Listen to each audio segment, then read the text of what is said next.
Hey everyone, and welcome to today's Explainer. We are diving headfirst into the ultimate geopolitical scorecard to map out the current state of the US-China superpower rivalry.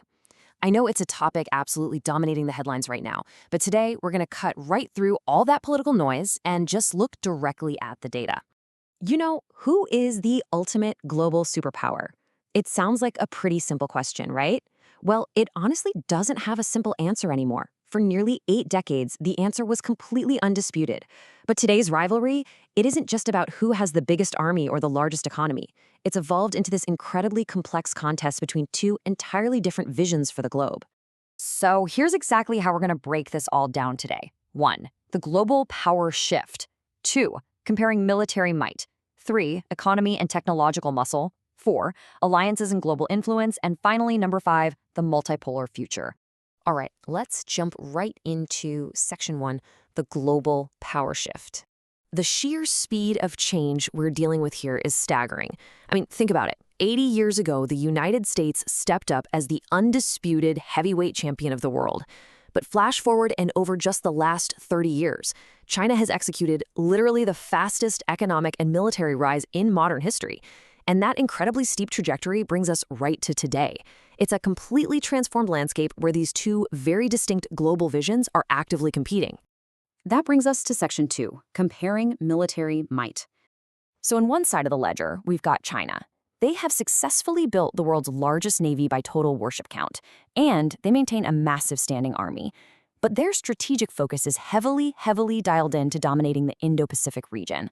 On the flip side, the United States relies on a totally different foundation. We're talking decades of modern combat experience and a deeply entrenched network of formal treaty allies.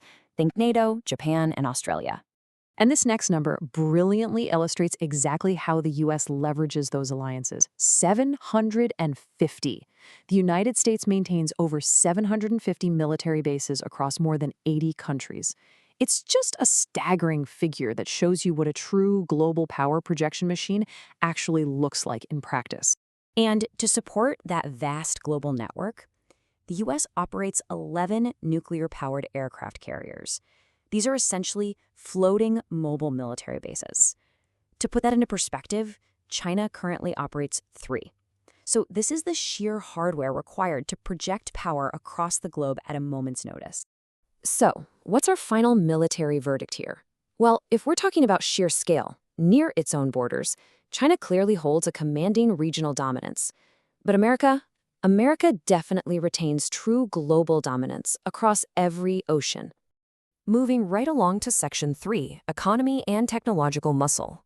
Now, this is where it gets really fascinating, because how you choose to measure the economy completely changes the winner. By nominal GDP, the raw dollar amount, the U.S. leads the pack at roughly $28 trillion. But actually, scratch that, if you look at purchasing power parity, which measures what your money can actually buy locally, China takes the lead. So both nations can legitimately claim economic supremacy. It really just depends on your metric. When we zoom in on the technology race, the divide is razor thin, but it's entirely split by sector. The US completely dominates the absolute cutting-edge stuff: frontier AI, software, advanced semiconductor design, and global financial infrastructure. But on the other side, China is the undisputed manufacturing hub of the planet. They are leading the charge in electric vehicles, green energy manufacturing, 5G deployment, and refining critical raw materials. Therefore, our verdict for this round is basically a split decision based on specialization. America controls the financial and high-tech command heights. Meanwhile, China, who is currently the top trading partner for over 120 countries, by the way, controls the global supply chains and the massive physical manufacturing capacity that the whole world relies on. All right, let's look at section 4, alliances and global influence. When we evaluate America's influence, its absolute biggest asset is a highly structured alliance system. You have dozens of high-income nations actively aligning with the U.S. on both security and economic interests. You combine that with this completely unmatched cultural soft power that exports American ideals globally. I mean, everything from Hollywood movies to the massive tech platforms we all use every single day, and you get a pervasive daily influence on a truly global scale. On the other hand, China's strategy for influence is distinctively different, but man, is it highly effective. They rely heavily on strategic economic investments. Through massive infrastructure projects like the Belt and Road Initiative, China is actively forging deep, long-lasting ties across the global south with a really heavy focus on Africa and Latin America. They are literally out there building the roads and bridges that connect these developing economies. Which brings us to our final part, Section 5, the multipolar future. Let's weigh this all out and put the puzzle together.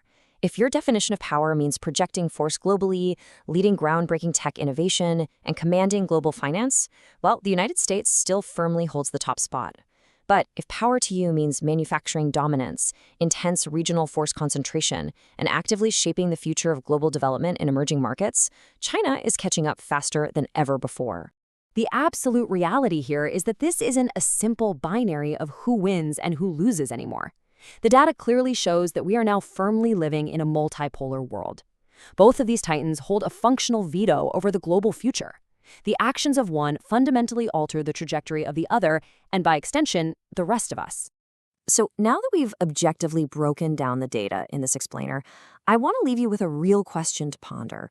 Between military reach, technological manufacturing, or global alliances, which factor do you think truly dictates a superpower in today's world? It's something we all absolutely need to be thinking about. Thanks so much for joining me on this explainer. Keep learning, and I'll see you next time.